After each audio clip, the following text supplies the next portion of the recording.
నామ సంవత్సరం. కానీ ఇవాళ ముఖ్యమంత్రి గారు రైతు మహిళ యువత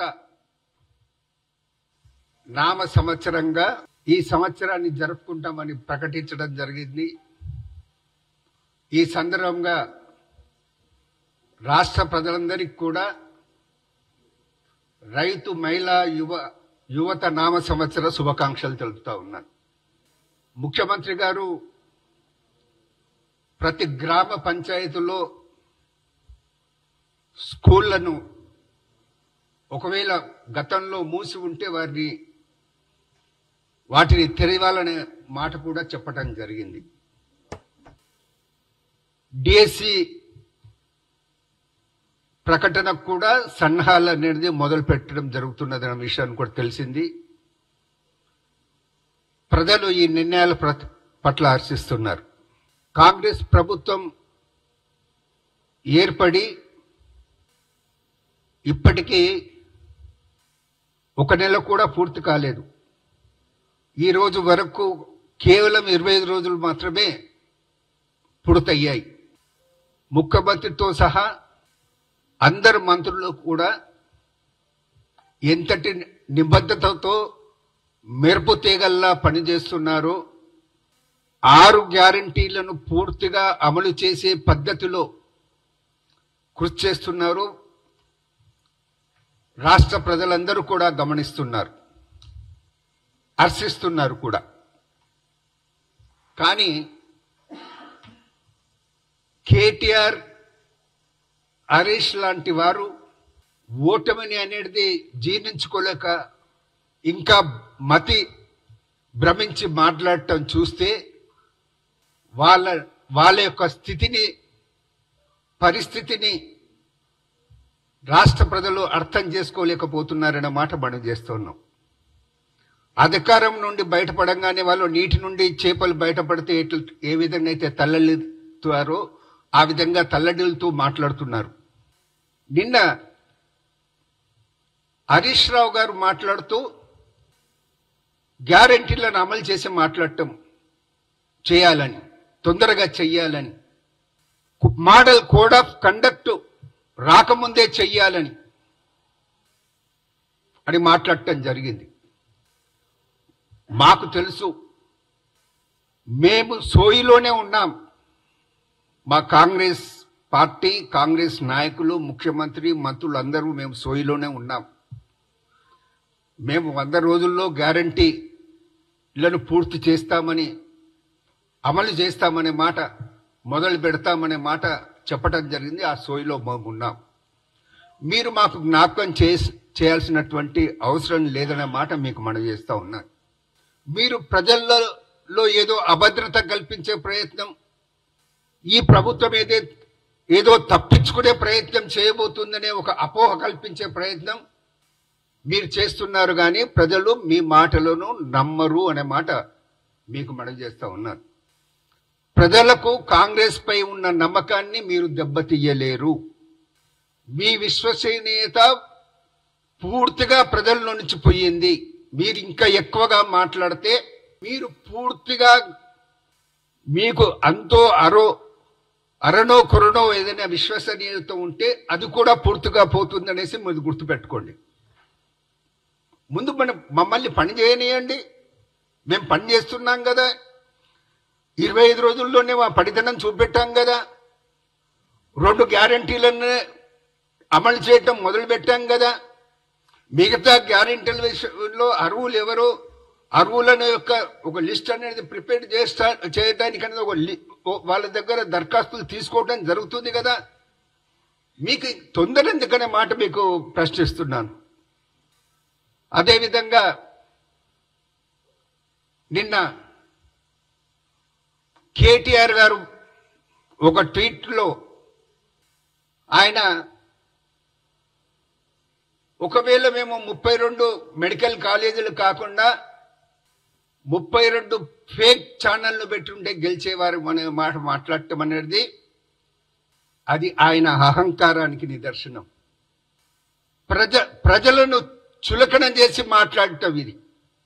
అంటే ప్రజలు అంతగా అవగాహన లేనివారా, ఓటర్లు అంతగా అవగాహన లేనివారా?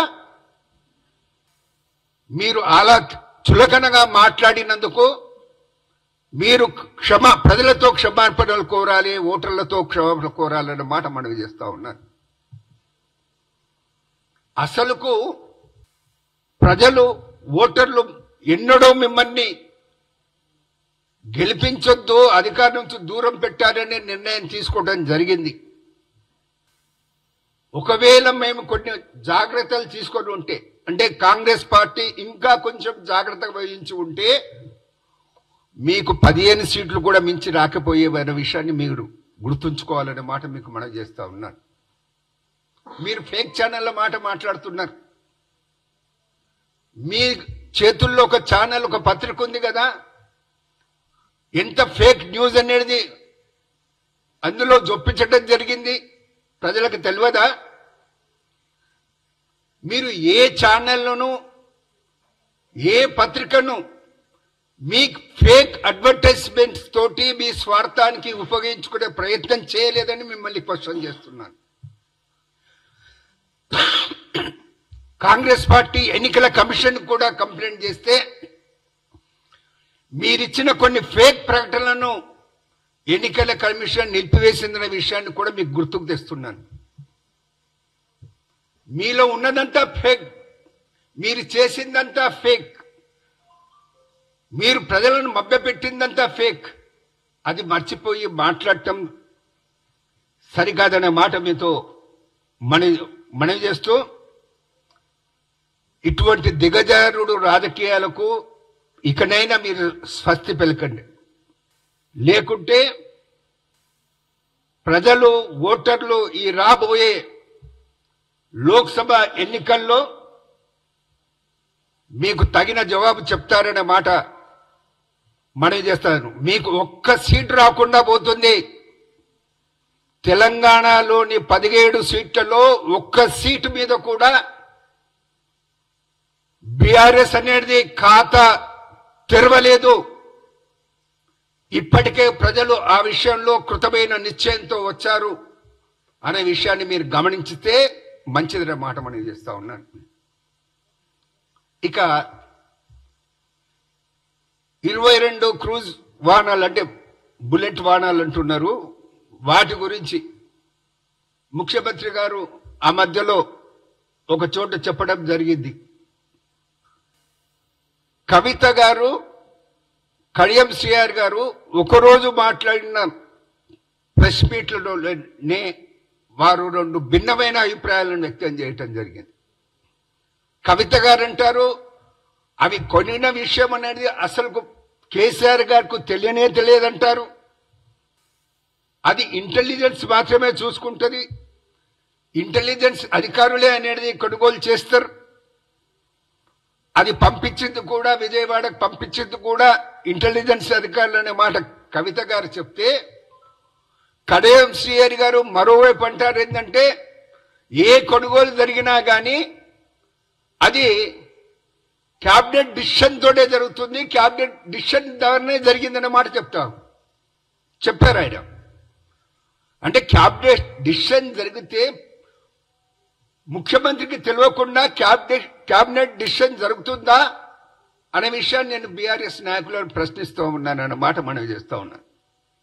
చివరిలో నేను మనవి చేసేది ఒకటి ఏంటంటే, ప్రజలు అనేది 25 రోజుల ఈ పరిపాలనను గమనిస్తున్నారు, చూస్తున్నారు. మా ముఖ్యమంత్రి గారు కానీ, మా మంత్రులు కానీ ఒక క్షణం కూడా వేస్ట్ చేయకుండా ప్రజల సంక్షేమం గురించి ప్రకటించిన 6 గ్యారెంటీల అమలు గురించి ఆలోచిస్తున్నారు.